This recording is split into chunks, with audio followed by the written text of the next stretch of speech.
Welcome, everybody, to the Black and White History Podcast. We are your hosts, Christian, and I'm joined with my friend who this is his favorite president. He's been excited to talk about. I had to do a lot of research because I wanted to get this one right. Yeah. I really wanted to do him justice, and I think fellow fans of this next president are going to be really pleased with the presentation today. So I think we should just get started. Okay. And you are? My name's not important. No. No, not when we're talking about this man. I'm Jordan. This man is president, okay? Duly elected American president, okay? And look, a lot of people, there's a lot of mixed,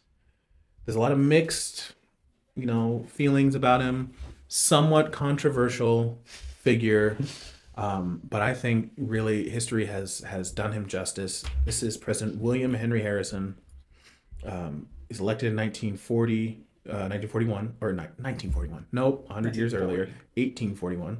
Sorry, I did the same. Because of the years, 1841. He was a member of the Whig Party. So The first Whig, right? Yeah, Yes. This is the first Whig president. Yes. Because they kind Because of Federalists kind of got taken to the back and shot. Exactly. Yes. Yeah, with Jackson, they're like, no more Federalists. We're going to be the Whigs with the WH, the Whigs. They got Old Yellard and the Whig Party. They did. So William Henry Harrison. I mean, what can you say? War hero from the Battle of Tippecanoe 30 years earlier. Was elected in 1840. Assumed office in the early spring. Like, imagine the early spring in Virginia. I mean, just a beautiful time. This is going to be longer than his presidency, what you're doing right now. Maybe. I mean, you really got to do it justice. So, he was a man of... he was a man. So, yes, he was Whig. He took over after Martin Van Buren torpedoed the economy, oversaw the torpedoing of the economy, and he had big plans, man. He was going to right the ship. He's Martin Van Buren torpedoed. Is that what you mean? Yes. Yeah. Yes. So he's a seasoned gentleman. It's a 68, which is kind of old. It's on the older side for back then. It's kind of old now. Not really. Late, middle. No, you're old. I tried. No, if you're 68, you're old. If you can retire, you're old. That's why you retired. So, he's elected. Inauguration is on March 4th. What great March 4th. Go forward, man. Metaphors. Yes. And, he dealt with a lot of ribbing, a lot of teasing because of his age. And because he is an absolute stud, he said, you know what? Watch this, guys.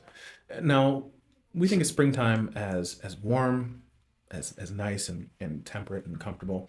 It was cold. It was cold. Winter's chill is still clinging. The groundhog saw his shadow. Yes, so it was still 6 weeks of winter, and President Harrison, he decided to make his inauguration speech. Like I said, it was cold. He decided to make it with no coat because he's a man. It was only cold. It was like dumping. Yes. Like cats and dogs raining. Yes. It was a blustery early spring day. And he made a 2-hour inauguration speech, which is long. That's a long time. It's one of those where people think Trump meanders on too long when he turns into stand-up comic mode. This was... a lot of guys wouldn't have tanked the economy. Martin Van Buren, what a loser. I'm not like him. I'm not wearing a coat. And so, you've been in those speeches where it's like, you feel like they're landing the plane. Okay. And we're getting ready to clap. And no, he's still going. Okay, we're still going. Okay. 30 minutes pass. I think he's wrapped. No. Okay, we're still going. An hour. This is a long one. He's got a lot of energy. Now people are regretting their vote. Yeah. They're like, can we take this back? I want to redo it. Okay. Another half hour passes. And we're now at 90 minutes. 90 minutes in the freezing cold and rain. And people are trying to clap their way out of it. People are trying to get the shepherd's crook and pull him off the stage. But he is the president, by thunder, and he will not be stopped. And he will silence all the critics who say he's too old to be president. No, he's not. So with no coat, he goes a whole 2 hours. babies are crying. The people are falling over. It's terrible. But President William Henry Harrison stands resolute, and he refuses. He does his full 2-hour speech, and so he steps off the podium. And the next couple days, he's getting ready to assume office. There's lots of parties. There's lots of celebration. This is a jubilant time, and President Harrison, he feels a tickle. He feels a tickle in his throat. And he says, "Oh well, Foggy Bottom is known for ailments and this, that, and the other.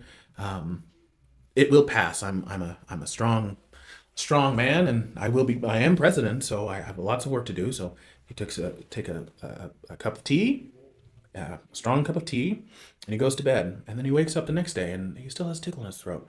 And well, it should go away soon. And then a week passes, and he has a nasty, nasty cough. And then another week passes. His cough isn't getting better, but by thunder, he will pull through. He doesn't pull through. He dies in 31 days. I think we just lost our whole audience. He died in 31 days. And that's it. He just died. I mean, here's the thing with him. It's like, we didn't really do this with Martin Van Buren, but try to also look like, oh, what was their big claim to fame? Doesn't matter. How did they but we already covered all that. That's the claim to fame. Well, he was a stubborn old man who didn't wear a jacket, and he died for his trouble. Yeah. And then what happened? Well, real quick, hold on. I didn't realize this. Not only did he win, he completely steamrolled Martin Van Buren electoral votes of 234 to 60. Well, so he kind of just walked right into it and then died. Yeah. So this is, I guess, the only reason why we have to talk about. He was technically president. He was technically president, and two, this is actually for how useless he was. I guess not his fault, I guess, but I mean, in terms of he didn't. You old bastard! Yeah. You suck. We have the first president who died in office, mm-hmm. and now we have the first vice president, and who has to take over. But that wasn't even. Now it's oh yeah, when the vice president resigns or dies or mm-hmm. whatever gets, you just go down the ladder and you do You've got 26 steps of succession. The Department of Agriculture, the Secretary of Agriculture yeah. could conceivably be president. Wasn't there a TV show, Designated Survivor, with Kiefer Sutherland, where he's some obscure cabinet secretary, and he's oh well, okay, so it's exactly what I said. I don't have to look at it again. Okay, there's a State of the Union address, and so everyone is in the Capitol building.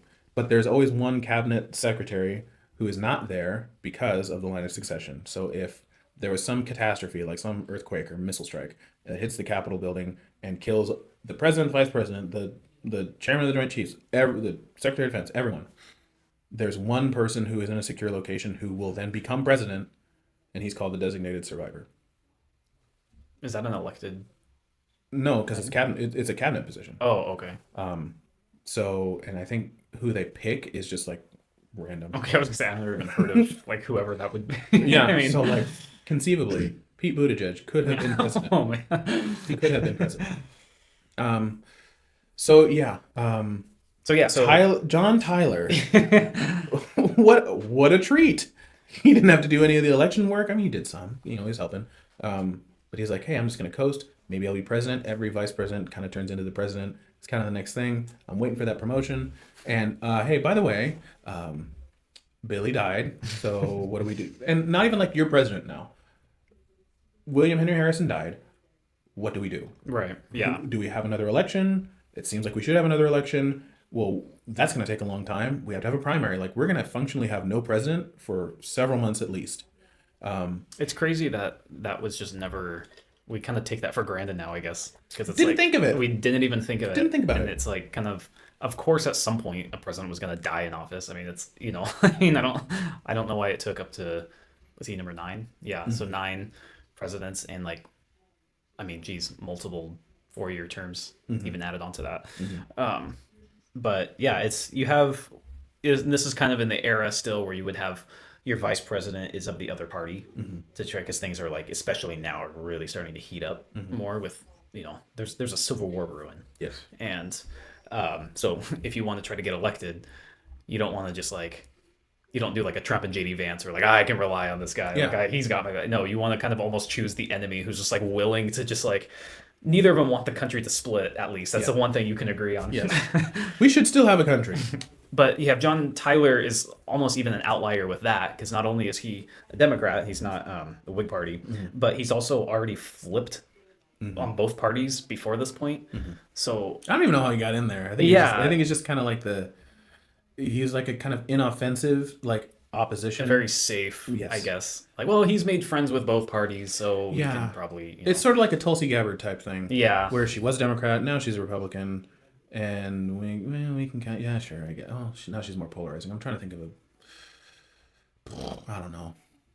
It's hard to do an example of that now because it was way more extreme. Yeah, back then. I think Tulsi Gabbard's probably the best analog for someone who was on the other side, now is on this side, but still conceivably has friends on the other side. This would never she could never run for vice president for a Democrat now. Like that's not going to happen. But back in the day, except that she's a woman and a brown, so no, but a brown, good lord. We've been in the 19th century for way too long. We're gonna get more unhinged as this goes on. Dang brown, dang coloreds, I don't know, vice president, who taught him to read. So John Tyler wakes up. Yeah, he still, he has a political career. He's not just like a soldier like William Henry Harrison was. Yeah, like he's just kind of known for him being the leader or the Battle of Tippecanoe, and. Which is funny because it's like 30 years ago, and it's kind of like, all right, I want to run for president. Well, sir, you haven't really done anything since this. So, like, it's kind of like a John McCain type thing. Yeah, it's kind of like the guy who like peaked in high school, and now he's like in his 50s. Remember I won the state championship? I'd like to be governor. It's kind of like that. It's like okay. But yeah. So if Martin Van Buren's presidency wasn't such a wash. Who knows if he would have even won? But I think he just kind of got lucky because he just walked into a very easy election because of that. So, but now it doesn't matter because he's dead. So he's dead. But you go ahead. No, please. Oh, I was just gonna say. So yeah, with John Tyler, he's like one of the last, if not the last, Virginia. He's an old school Virginia guy. So kind of the Thomas Jefferson, real states' rights. I love slavery. Yeah, and serves as governor of Virginia. He's a senator, and so he kind of has that. Like, I guess you can kind of see an appeal. He has a pedigree. Yeah, he has a pedigree for sure. He's no geek off the street. Right. He's handy with the steel. They didn't pick him up at a tavern. No, not like Andrew Jackson. But it is interesting. His presidency was somewhat interesting, but the circumstances for how he became president are like the highlight. Yeah. Because like I said, we did not have a process in place. No one wrote it down. No one really even thought about it.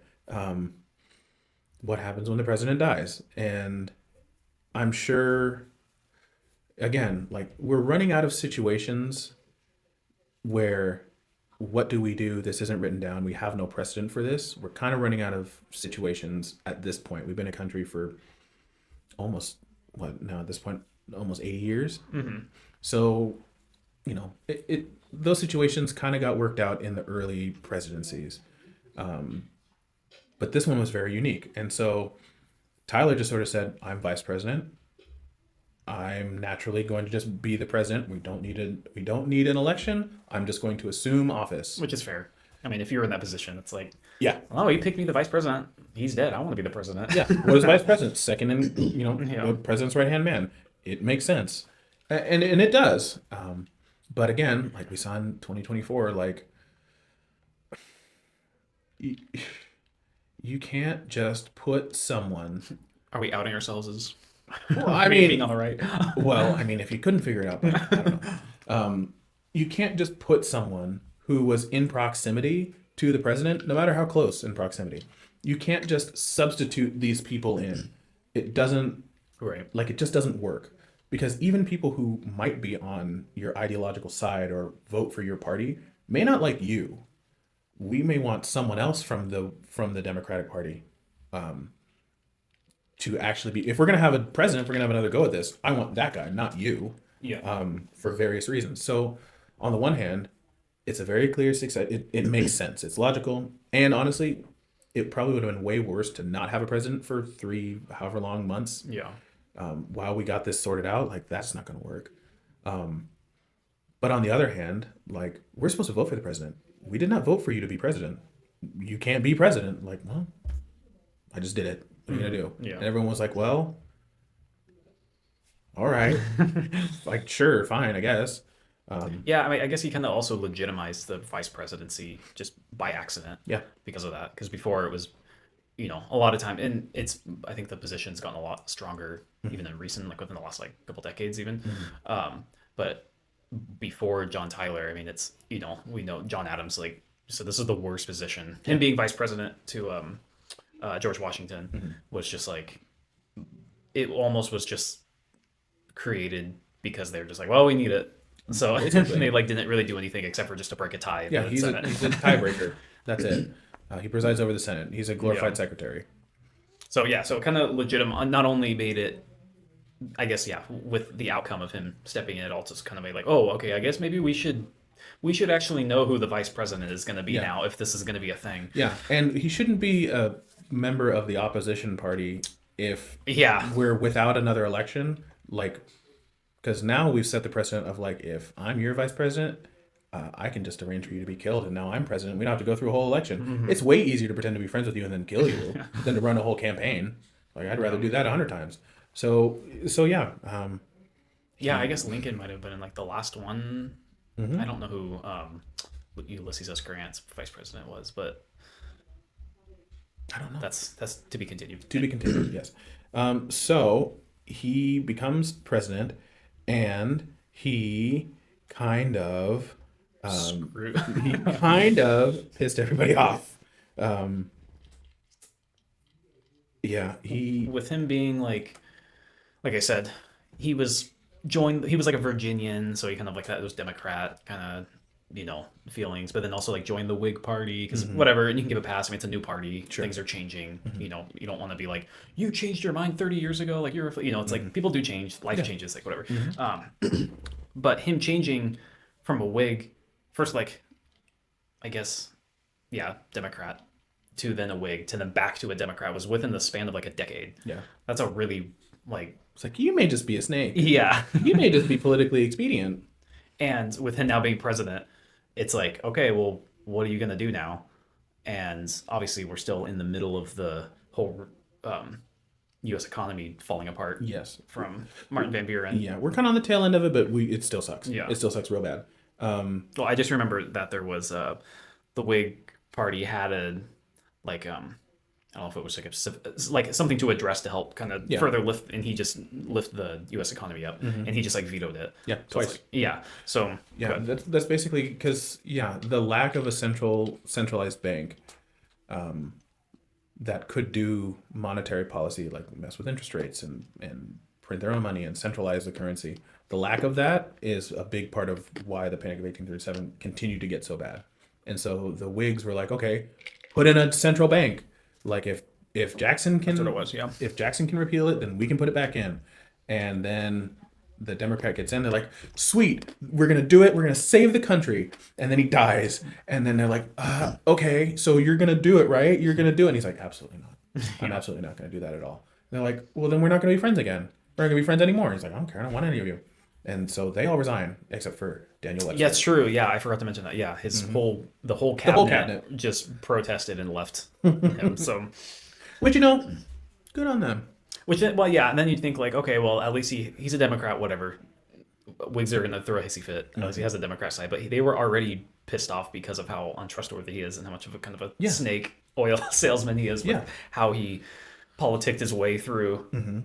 And then just decided he was going to be president. Yeah. Like, Congress didn't vote on this. Yeah. The people didn't vote on this. You just decided you were going to be president. Not like, I'll be president until we have an election. Which is not a Virginian way of going about that. No, it's very undemocratic. Yeah. No one really liked that. They just sort of went with it because, okay, I guess. So I feel like I've seen some things online where there's, with like the, dozen people who even talk about John Tyler, there's kind of this new... he's been regarded as like one of the worst presidents, but there's kind of like this new spirit of, you know what, he was kind of based and really stood on, like, he pissed everyone off, but it's because he stood for like what was right or what he, Yeah, like what he thought was right was his own power. Right, but it's just kind of like he didn't take orders from either party. He's like, we need leaders like that. It's kind of like that kind of spirit to it. And it's one of those things where it's like you need a president who can work with not only your own party but the other party. Mm-hmm. Like that's kind of the whole point. Yeah. Yeah. We especially because and now like the biggest divide is like 57 to 43. Mm-hmm. Like it's not like 80-20. Yeah. The vast, like a slim majority, like again, we know how voting works, and what, like 20% of people, less than 20% of people vote. So like of the people who vote, it's that razor thin, and like the vast majority of all voting citizens are probably somewhere in the middle. Like you can't just steamroll for like the fringest 5% of your party. That doesn't work. That's how you get your entire cabinet to just pick up and be like, I'm just not going to work with you. We're not going to get any business done. And obviously he hired appointed other people, but still like it. Yeah, I don't buy that. No. I don't buy that at all. You do have to be able to work with the opposition party because ideally you believe what you believe, but you have principled opposition and they represent a significant portion of the country. So you at least have to like consider, give some concessions, do some compromises, even though you have the majority. It's sort of just poor form. It's not the right way to do business. Even John Adams worked with Thomas Jefferson. Even John Adams. They were besties at the end. At the end they were. Yeah, they became like that. Mm-hmm. So 19, I keep saying 19. I really want to get to World War II. We're 100 years. We're 100 years soon. Soon. We got a couple wars between now and then. 1841, he becomes president. The biggest thing that he did was annex Texas. That he didn't do? That he did do. I thought James Polk did that. No, Tyler annexed Texas in 1845, but then that kicked off the Mexican-American War. Oh, okay. It's sort of another thing where like I'm going to do this big catastrophic thing at the end of my term, so I don't have to deal with it. Mm-hmm. I see that. Okay. Yeah, right before he. Mm-hmm. Yeah. Well, go ahead. That was about it. Okay. Yeah, I mean that's the biggest thing. And I mean, there's probably other stuff like what the Webster-Ashburton Treaty or whatever with Britain about Canada. Who cares about Canada? The Maine Canada border. Mm-hmm. Yeah, I mean, there's. Sure. I guess he didn't just sit on his hands the whole time. Like no, he gathered enough people to get stuff done. Yeah. Yeah, I mean, I know when he didn't even end up, I think I may have already mentioned this, but he got primaried for the re-election and then tried to just start his own third party.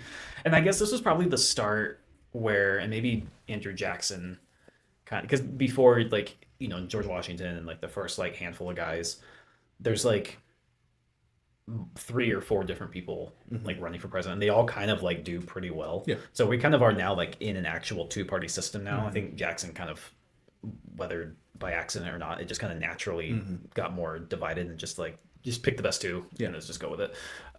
So the fact that he was going to try to start his own party after the Whig Party had just started, this was like their second election.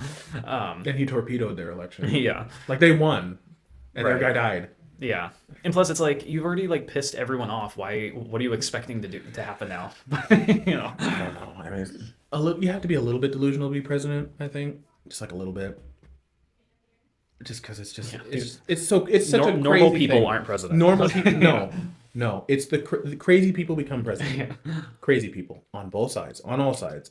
Crazy people become president. Like crazy egomaniacal people or crazy stupid people, like. One of the two, and you have to have some chutzpah to be the chief executive of the most powerful country in the world. Although it wasn't at the time, you have to be some kind of crazy to say I'm gonna be the decider. But it's too much. Like if a normal person were president, I don't know if the country would be better or worse if we had just a normal person. No, it would be worse. It's that necessary evil. I mean. You would collapse under your own weight if it was just like a normal everyday. I mean, there's been presidents. I mean, I guess like Calvin Coolidge is probably the only one that's like Jimmy Carter. I guess Jimmy Carter. Oh yeah, see there you go. Okay, no, you're right. You're right. I'm just a peanut farmer. Can't we all just calm down? No, Jimmy, we can't. There's hostages. Yeah. Oh, I don't know. Dang it. I tried my best. Poor Jimmy. Yeah. But regardless, I'd like to think if we had a normal person oh no, Jimmy Carter. Okay, I can't.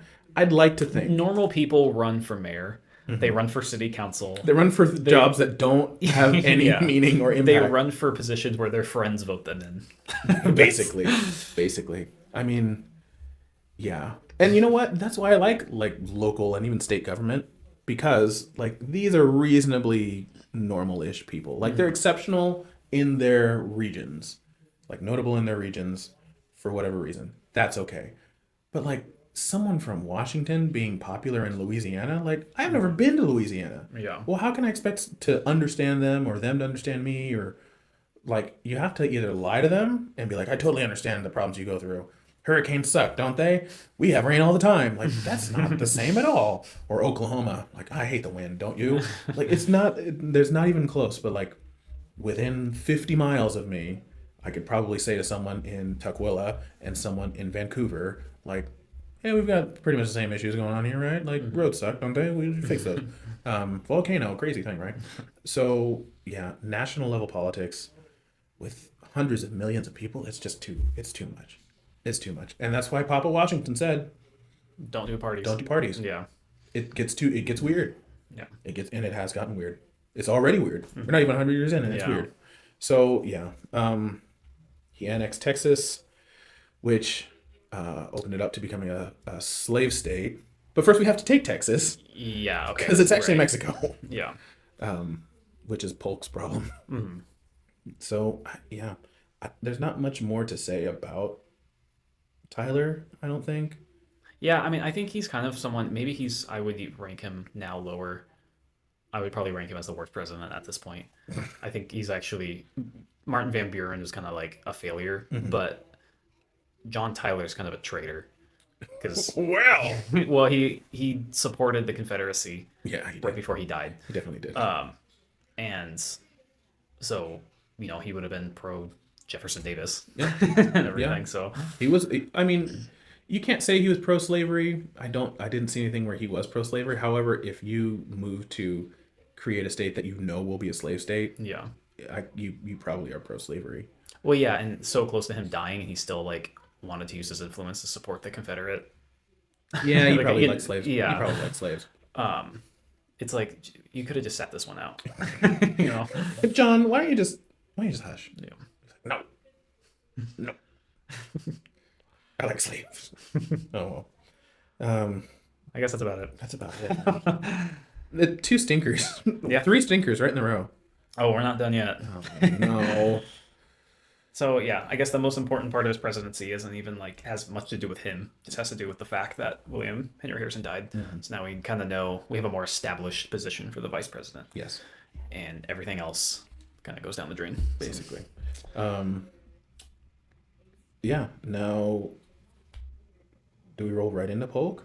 Yeah, he would be the next. He is the next president. I don't know too much about Polk. Oh, you mean today? Oh. You want to do it today? No. I don't know if we can do it today. There's the whole Mexican-American War we got to research. Yeah. I didn't research that. We won.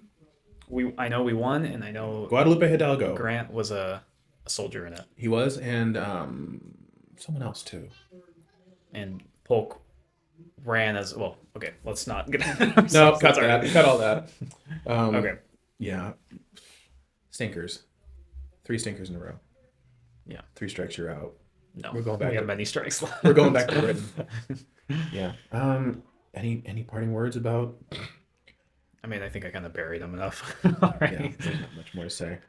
All right. If you skip this one, we understand. we almost wanted to skip it. I insisted that we do every president. We might as well. If we're gonna do it, we gotta do it. I call them flyover presidents, or flyover states. But if we at this point, if we just covered the last 3 people, it's all right, I guess we might as well just do the whole rest of them. So, plus, I guess we're kind of now going to be entering the road. This probably starts the road to the Civil War because of Texas, because that ends up kind of changing, just the size, and just the free and slave states thing. So maybe I'll title this or I guess maybe starting next, we'll start doing the road to the Civil War. Yeah. Just title this one, skip this episode. Yeah. I might do that. Okay. Nothing important happens. Okay. Well, thanks for tuning in. For my favorite president, William Henry Harrison. We love you, Willie. Yeah. We miss you. R.I.P.